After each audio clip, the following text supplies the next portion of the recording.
Nazareno, sinasamba ka namin, pinipinto ka namin, aral mo ang aming buhay at kaligtasan. Nuestro Padre Jesus Nazareno, iligtas mo kami sa kamatayan, ang krus mong pinamatayan ay sagisag ng aming kaligtasan. Nuestro Padre Jesus Nazareno, dinarangal ka namin. Nuestro Padre Jesus Nazareno, inulwalhati ka namin. Nuestro Padre Jesus Nazareno, inarangal ka namin. Nuestro Padre Jesus Nazareno, inulwalhati ka namin.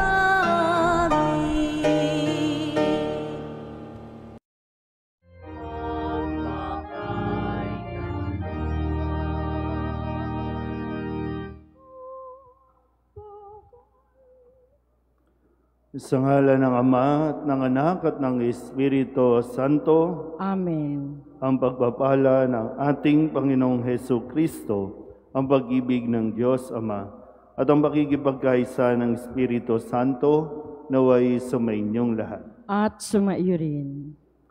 Mga kapatid, aminin natin ang ating mga kasalanan upang tayo'y maging marapat gumanap sa banal na pagdiriwang. Inaamin ko sa makapangyarihang Diyos at sa inyo mga kapatid, na lubha akong nagkasala sa isip, sa salita at sa gawa, at sa aking pagkukulang. Kaya isinasamo ko sa mahal na Birheng Maria, sa lahat ng mga anghel at mga banal, at sa inyo mga kapatid, na ako'y panalangin sa Panginoong ating Diyos. Kaawaan tayo ng makapangyarihang Diyos, patawarin tayo sa ating mga kasalanan, at patnubayan tayo sa buhay na walang hanggan. Amen. Panginoon, kaawaan mo kami. Panginoon, kaawaan mo kami. Kristo, kaawaan mo kami. Kristo, kaawaan mo kami. Panginoon, kaawaan mo kami. Panginoon, kaawaan mo kami. Manalangin tayo. Ama naming makapangyarihan, ipagkaloob mong kami makasamba sa iyo ng may loobing taimtim na totoo, at kami rin naway magmahal sa aming kapwa-tao ng may damdaming ibinubunsod ng iyong Espiritu sa pamamagitan ni Jesucristo, kasama ng Espiritu Santo, magpasawalang hanggan. Amen.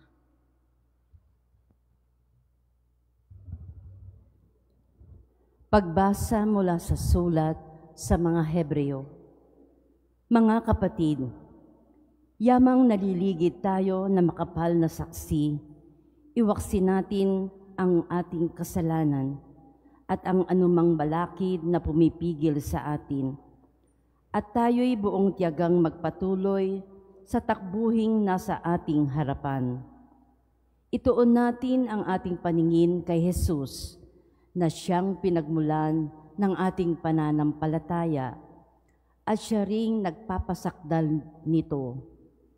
Dahil sa kagalakang naghihintay sa Kanya, hindi niya ikinahiya ang mamatay sa krus, at siya ngayon nakaluklok sa kanan ng trono ng Diyos. Isip-isipin ninyo kung gaano ang tiniis niyang paglaban ng mga makasalanan, upang hindi kayo manlupaypay o panghinaan ng loob. Hindi pa humahantong sa pagdanak ng dugo ang pakikipagtunggali ninyo sa kasalanan. Ang salita ng Diyos. Salamat sa Diyos. Magpupuri kailanman ang tinawag ng may kapal. Magpupuri kailanpaman ang tinawag ng may kapal. Sa harap ng masunuring mga lingkod mong hinirang, Ang handog na panata ko ay doon ko iaalay. Magsasawa sa pagkain, yaong mga nagdarahop. Aawit ng pagpupuri, ang sa Diyos ay dudulog. Buhay nila ay uunlad, sasagana silang lubos. Magpupuri kailanpaman ang tinawag ng may kapal. Sa dakilang Panginoon, ang lahat ay magbabalik. Ang lahat ng mga lahi ay sasambang may pag-ibig. Mga ngayupay papang lahat ang palalot mayayabang. Ang lahat ng mga tao ay yuyuko sa may kapal. Ang narito sa daigdig na nilikhang mamamatay. Magpupuri kailanpaman ang tinawag ng may kapal. Maging lahing susunod pa ay sasambat maglilingkod at mayroong mangangaral sa kanila tungkol sa Diyos. Sa lahat ng sisilang pa'y ganito ang ihahayag. Sa hinirang niyang bansa ay Panginoon ang nagligtas. Magpupuri kailanpaman ang tinawag ng may kapal. Magsitayo na po ang lahat.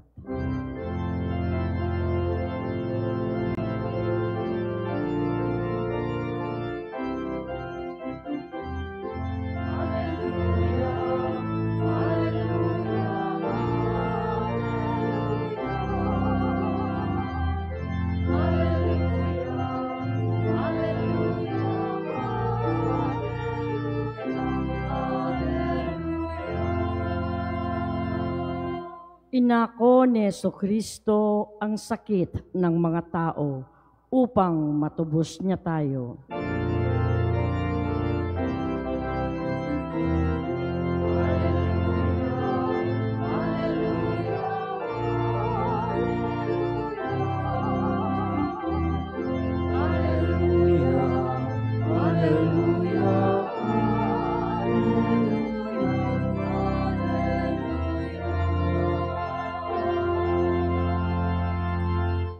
Sumainyo ang Panginoon. At sumaiyo rin. Ang mabuting balita ng Panginoon ayon kay San Marcos. Papuri sa iyo, Panginoon.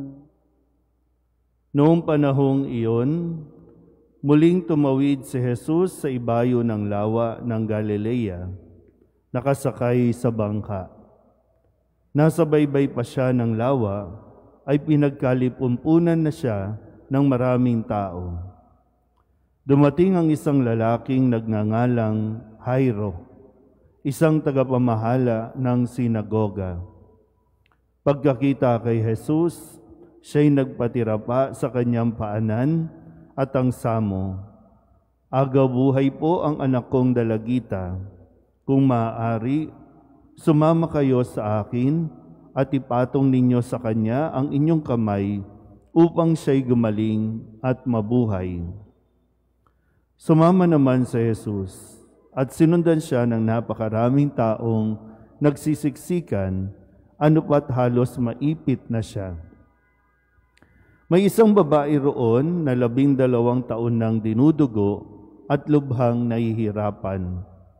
Marami ng manggagamot ang tumingin sa kanya at naubos na sa kapapagamot ang kanyang ari-arian, ngunit hindi siya napabuti kahit kaunti, bagkus ay lalong lumubha.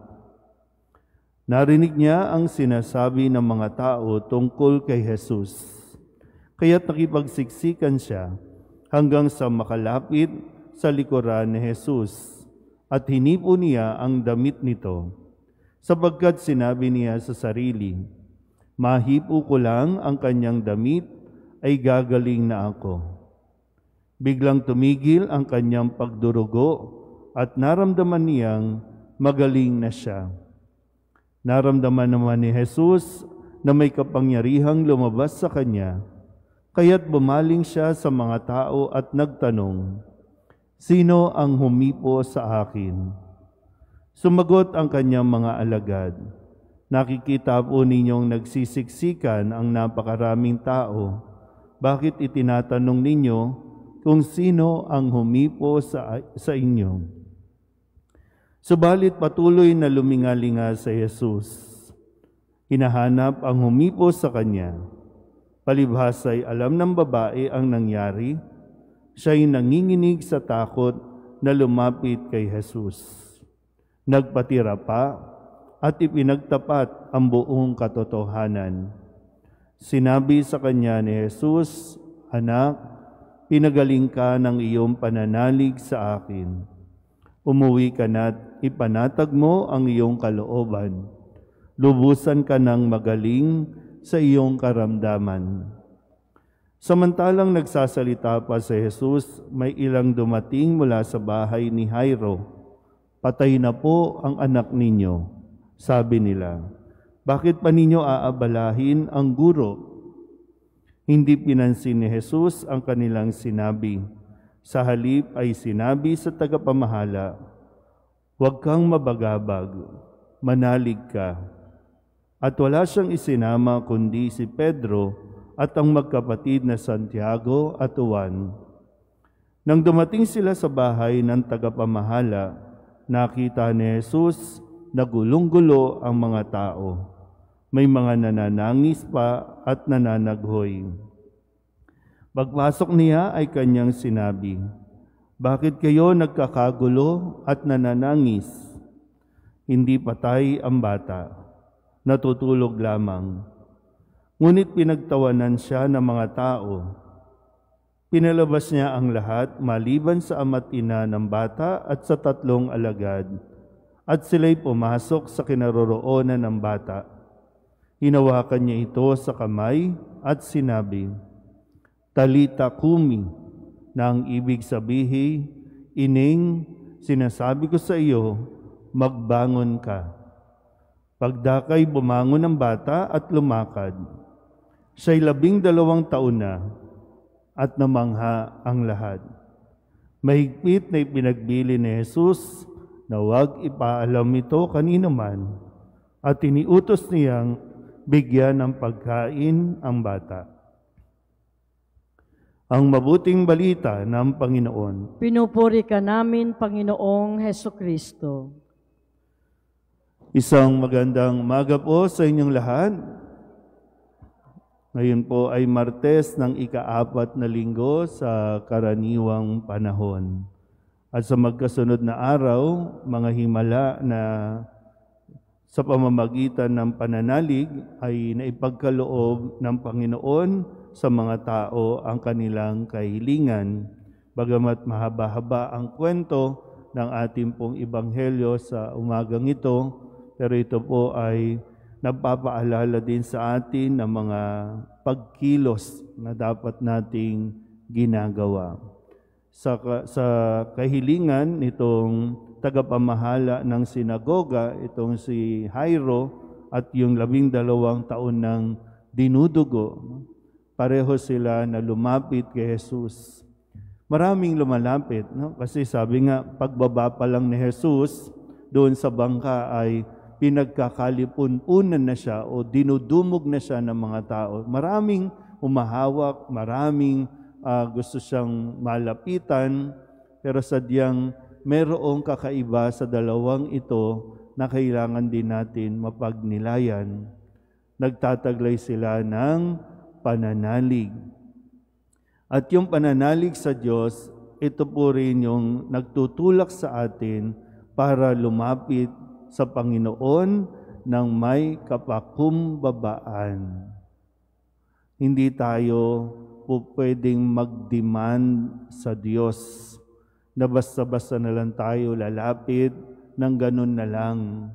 Kinakailangan din yung, kasi sabi dito, no, sila ay nakiusap, sila ay nagpatira pa.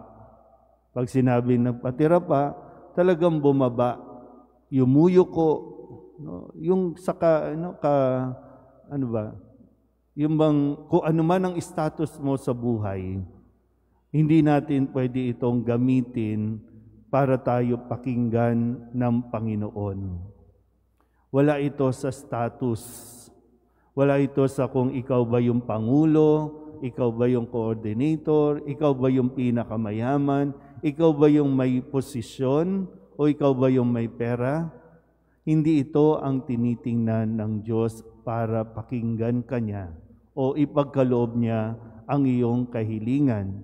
Ang tinitingnan niya ay yung kung ang isang tao dahil sa kanyang pananalig ay matututong magpakumbaba, lumapit sa kanya at ibaba ang ating mga sarili. Minsan kasi yung kapag yung pride ang pinairal natin o ang umiral sa atin, nahihirapan tayo na makiusap sa Diyos. Kasi yung dasal natin, para bang kala mo nagdadasal ka, no, pero nagdidiman ka sa Diyos. Di ba, no? Kapag nagdasal ka, paano nga ba tayo lumapit sa Diyos? Pag lumapit ba tayo, automatic, nagdidiman tayo na dapat pagalingin ako ng Diyos. Dapat pagalingin ng Diyos yung ipinagdarasal ko. Muli, no? Crucial at mahalaga po na kapag tayo ay lumalapit sa Diyos, nananalig tayo sa Kanya. Yung pananalig. Sabihin niyo nga po, pananalig. So, gaya ng sulat sa Hebreo, itong ating karanasan na sinasabing hindi pa humahantong sa pagdanak ng dugo ang pakikitunggali ninyo sa kasalanan. So yung paghihirap natin ay kailangan din makita, mapagnilayan na mabuti kung ito ba ang paghihirap na ito ay dahil sa pananalig kay Kristo o dahil sa ating mga kasalanan. Ang pagmamataas, ang kayabangan, sa Ingles, yung pride ay isang malaking kasalanan. Kaya matutunawa tayo na magpakumbaba, makiusap, kung kinakailangan magpatira pa sa harapan ng Diyos, gawin natin ng may pananalig. Amen.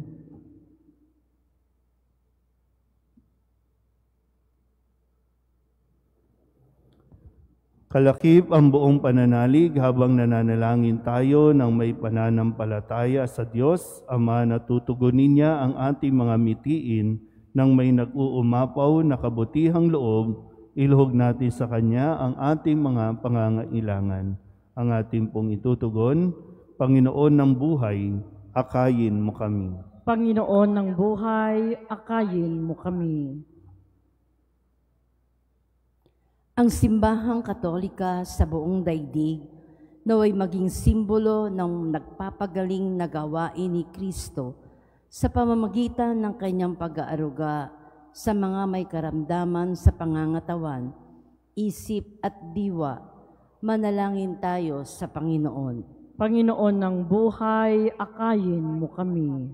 Tayong lahat naway makilahok at makiisa sa mga nagnanais na mapanatili ang kalusugan at kalinisan ng ating kapaligiran.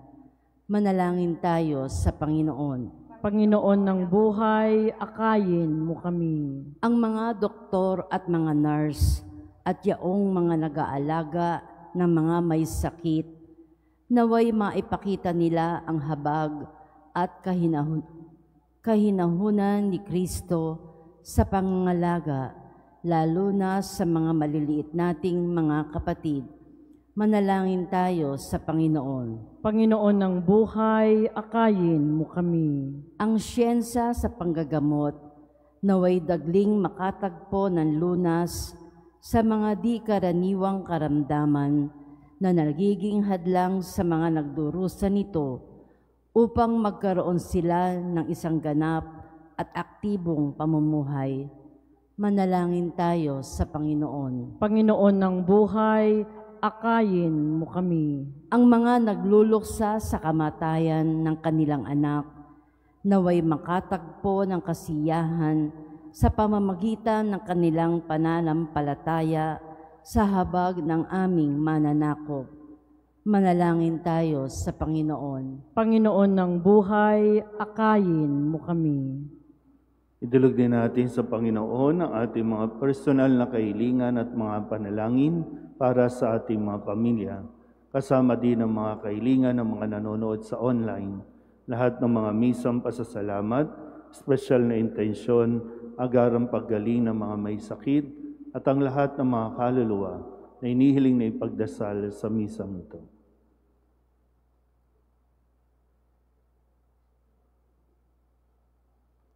Ang lahat ng ito inihiling namin sa ngalan ni Kristong aming Panginoon. Amen.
Manalangin kayo mga kabatiid upang paghahain natin ang kalugdan ng Diyos Amang makapangyarihan. Tanggapin nawa ng Panginoon itong paghahain sa iyong mga kamay, sa kapurihan niya at karangalan sa ating kapakinabangan at sa buong sambayanan niyang banal. Ama naming lumikha, ang mga alay na ngayoy aming inihahanda sa hapag na ito na iyong dambana ay iyong tanggapin at gawaran ng pagpapala upang mapagsaluhan namin ang kaligtasan mong ginawa sa pamamagitan ni Jesucristo, kasama ng Espiritu Santo, magpasawalang hanggan. Amen. Sumainyo ang Panginoon. At sumaiyo rin. Itaas sa Diyos ang inyong puso at diwa. Itinaas na namin sa Panginoon. Pasalamatan natin ang Panginoong ating Diyos. Marapat na siya ay pasalamatan. Ama naming makapangyarihan, tunay ngang marapat na ikaw ay aming pasalamatan. Pinagbibigyan mong ito'y aming maihayag, kahit na ito'y walang anumang maidaragdag, sa kadakilaang sa iyo ay likas. Sa pagpupuri nami ang nakikinabang ay kami ring iyong pinakikiharapan sa pamamagitan ng iyong anak na minamahal. Kaya kaysa ng mga anghel na nagsisiawit ng papuri sa iyo nang walang humpay sa kalangitan, kami nagbubunyi sa iyong kadakilaan.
Ama naming banal, ikaw ang bukal ng tanang kabanalan.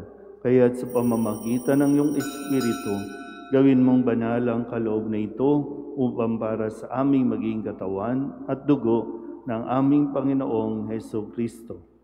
Bago niya pinagtiis ang kusang loob na maging handog, hinawakan niya ang tinapay, pinasalamatan kaniya, pinaghati-hati niya iyon, iniabot sa kanyang mga alagad at sinabi, Tanggapin ninyong lahat ito at kanin, ito ang aking katawan na ihahandog para sa inyo.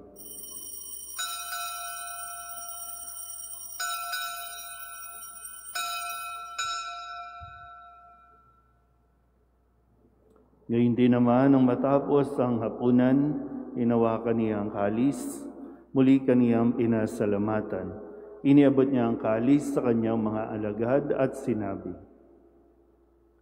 "Tanggapin ninyong lahat ito at inumin. Ito ang kalis ng aking dugo, ng bago at walang hanggang tipan. Ang aking dugo na ibubuhos para sa inyo at para sa lahat sa ikapagpapatawad ng mga kasalanan. Gawin ninyo ito sa pag-alaala sa akin."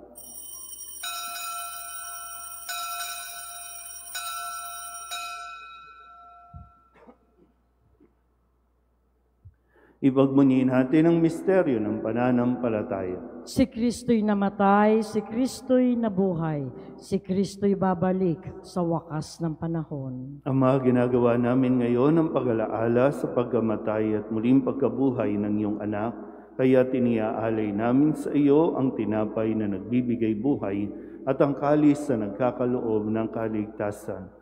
Kami nagpapasalamat dahil kami iyong minarapat na tumayo sa harap mo para maglingkod sa iyo. Isinasama namin kami magsasalo-salo sa katawan at dugo ni Kristo ay mabuklod sa pagkakaisa sa pamamagitan ng Espiritu Santo. Ama, lingapin mo ang iyong simbahang laganap sa buong daigdig. Puspusin mo kami sa pag-ibig kaysa ni Francisco na aming Papa at ni Jose na aming Obispo at ng Tanang Kaparian. Alalahanin mo rin ang mga kapatid naming nahimlay na may pag-asang sila'y muling mabubuhay, gayon din ang lahat ng mga pumanaw. Kawaan mo sila at patuloyin sa iyong kaliwanagan. Kawaan mo at pagindapating kaming lahat na makasalo sa iyong buhay na walang wakas. Kaysa ng mahal na Birhen Maria na Ina ng Diyos, ng kabiyak ng puso niyang si San Jose, kaysa ng mga apostol at ng lahat ng mga banal, na namuhay dito sa daigdig ng kalugod-lugod sa iyo. May pagdiwag nawa namin ang pagpupuri sa ikararangal mo sa pamamagitan ng iyong anak na aming Panginoong Heso Kristo. Sa pamamagitan ni Kristo, kasama niya at sa Kanya, ang lahat ng parangal at papuri ay sa iyo, Diyos Amang makapangyarihan, kasama ng Espiritu Santo, magpasawalang hanggan.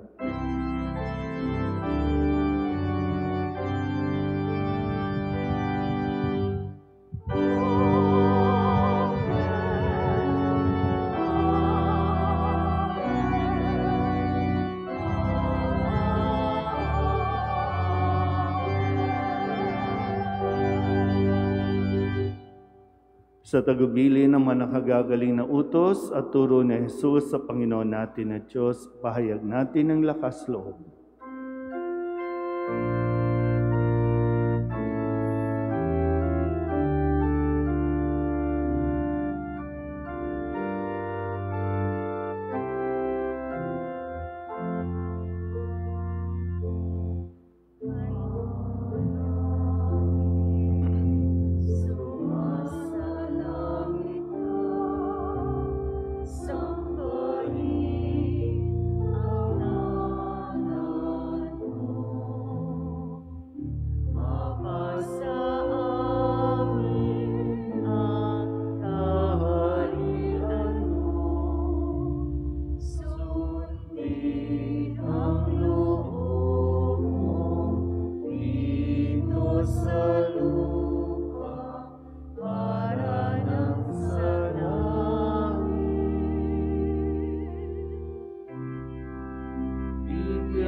Inihiling namin kami ihadya sa lahat ng masama, pagkalooban ng kapayapaan araw-araw, iligtas sa kasalanan at ilayo sa lahat ng kapahamakan, samantalang aming pinananabikan ang dakilang araw ng pagpapahayag ng tagapagligtas naming si Hesu Kristo. Sapagkat iyo ang kaharian at ang kapangyarihan at ang kapurihan, magpakailanman. Amen. Panginoong Hesu Kristo, sinabi mo sa iyong mga apostol, kapayapaan ang iniiwan ko sa inyo, ang aking kapayapaan ang binibigay ko sa inyo. Tunghayan mo ang aming pananampalataya at huwag ang aming mga pagkakasala. Pagkalooban mo kami ng kapayapaan at pagkakaisa ayon sa iyong kalooban, kasama ng Espiritu Santo, magpasawalang hanggan. Amen. Ang kapayapaan ng Panginoon ay laging sumainyo. At sumaiyo rin. Magbigayan po tayo ng kapayapaan sa isa't isa. Kordero ng Diyos na nag-aalis ng mga kasalanan ng sanlibutan, maawa ka sa amin. Kordero ng Diyos na nag-aalis ng mga kasalanan ng sanlibutan, maawa ka sa amin. Kordero ng Diyos na nag-aalis ng mga kasalanan ng sanlibutan, ipagkaloob mo sa amin ang kapayapaan. Ito ang kordero ng Diyos. Ito ang nag-aalis ng kasalanan ng sanlibutan. Mapalad ang mga inaanyayahan sa kanyang piging. Panginoon, hindi ako karapat-dapat na magpatuloy sa iyo, ngunit sa isang salita mo lamang ay gagaling na ako.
Manalangin tayo.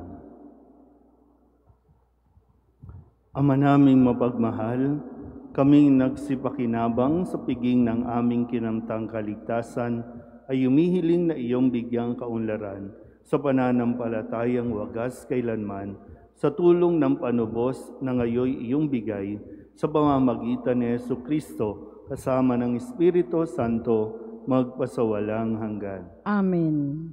Sumainyo ang Panginoon. At sumaiyo rin. At pagpalain kayo ng makapangyarihang Diyos, Ama at Anak, at Espiritu Santo. Amen. Tapos sa banal na misa, humayo tayo sa kapayapaan ni Kristo. Salamat sa Diyos. Magandang umaga po.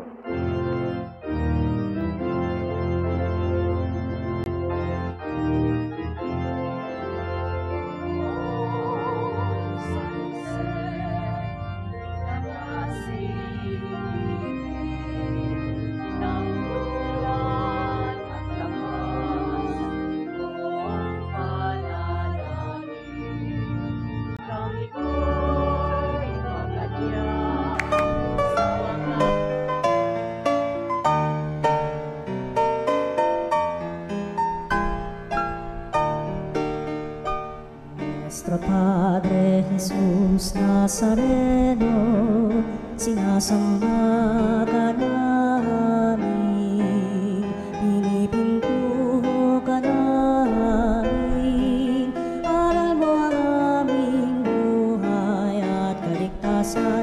Nuestro Padre Jesus Nazareno, iligtas mo kami sa kamatayan, ang krus mong pinamatayan ay sagisag ng aming kaligtasan. Nuestro Padre Jesus Nazareno,